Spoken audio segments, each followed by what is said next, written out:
The Nightmare Before Christmas, written and illustrated by Burton. It was late one fall in Halloween land, and the air had quite a chill. Against the moon a skeleton sat, alone upon a hill. He was tall and thin with a bat bow tie. Jack Skellington was his name. He was tired and bored in Halloween land. Everything was always the same. I'm sick of the scaring, the terror, the fright. I'm tired of being something that goes bump in the night. I'm bored with leering my horrible glances, and my feet hurt from dancing those skeleton dances. I don't like graveyards, and I need something new. There must be more to life than just yelling boo. Then out from a grave, with a curl and a twist, came a whimpering, whining, spectral mist. It was a little ghost dog with a faint little bark, and a jack-o'-lantern nose that glowed in the dark. It was Jack's dog Zero, the best friend he had. But Jack hardly noticed, which made Zero sad. All that night and through the next day, Jack wandered and walked. He was filled with dismay. Then deep in the forest, just before night, Jack came upon an amazing sight. Not 20 feet from the spot where he stood were 3 massive doorways carved in wood. He stood before them, completely in awe, his gaze transfixed by one special door. Entranced and excited with a slight sense of worry, Jack opened the door to a white, windy flurry.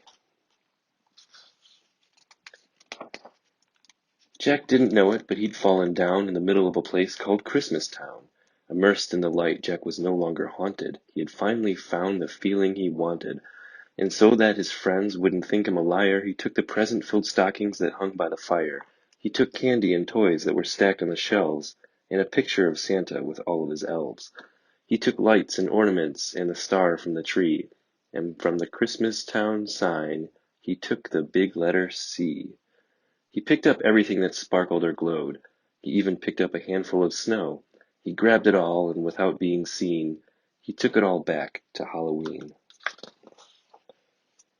Back in Halloween, a group of Jack's peers stared in amazement at his Christmas souvenirs. For this wondrous vision none were prepared. Most were excited, though a few were quite scared. For the next few days, while it lightened and thundered, Jack sat alone and obsessively wondered, why is it they get to spread laughter and cheer, while we stalk the graveyard spreading panic and fear? Well, I could be Santa. I could spread cheer. Why does he get to do it year after year? Outraged by injustice, Jack thought and he thought. Then he got an idea. Yes, why not? In Christmas Town, Santa was making some toys, when through the din he heard a soft noise. He answered the door, and to his surprise, he saw weird little creatures in strange disguise. They were altogether ugly and rather petite. As they opened their sacks, they yelled, "Trick or treat!" Then a confused Santa was shoved into a sack and taken to Halloween to see Mastermind Jack. In Halloween, everyone gathered once more, for they'd never seen a Santa before, and as they cautiously gazed at this strange old man, Jack related to Santa his masterful plan.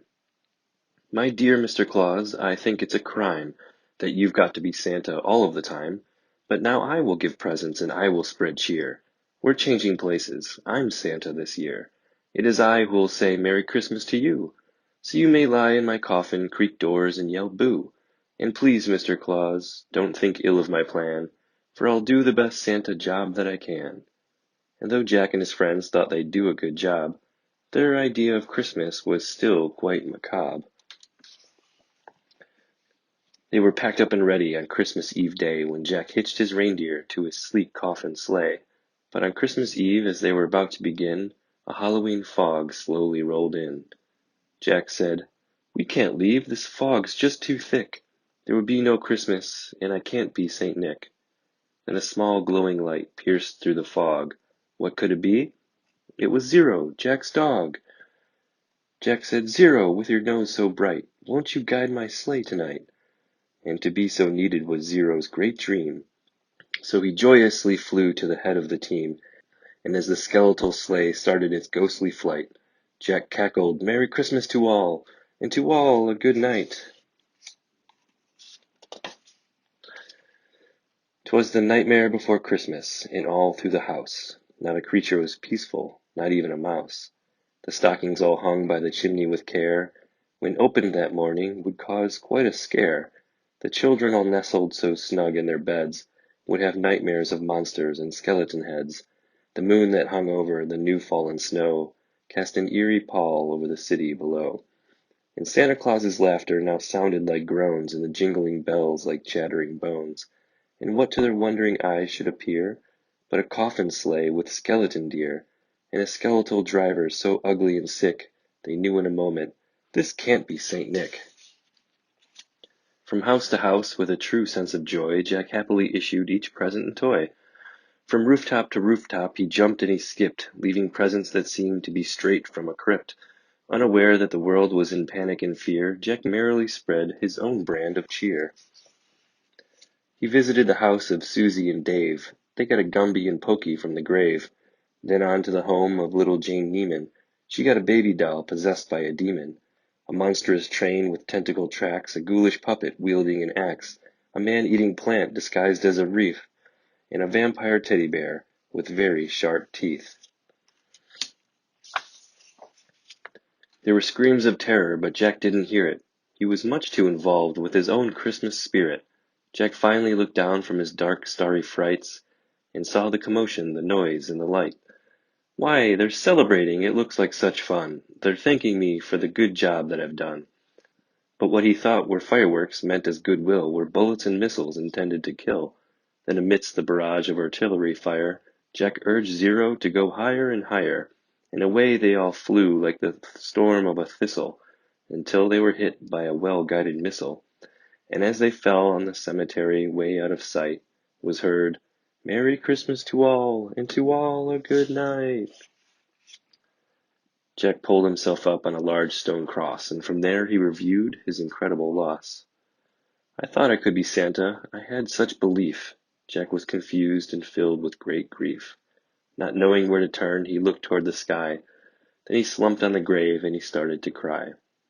And as Zero and Jack lay crumpled on the ground, they suddenly heard a familiar sound. "My dear Jack," said Santa, "I applaud your intent. I know wreaking such havoc was not what you meant. And so you were sad and feeling quite blue, but taking over Christmas was the wrong thing to do. I hope you realize Halloween's the right place for you. There's a lot more, Jack, that I'd like to say, but now I must hurry, for it's almost Christmas Day." Then he jumped in his sleigh, and with a wink of an eye, he said, "Merry Christmas," and he bid them goodbye. Back at home, Jack was sad, but then, like a dream, Santa brought Christmas to the land of Halloween.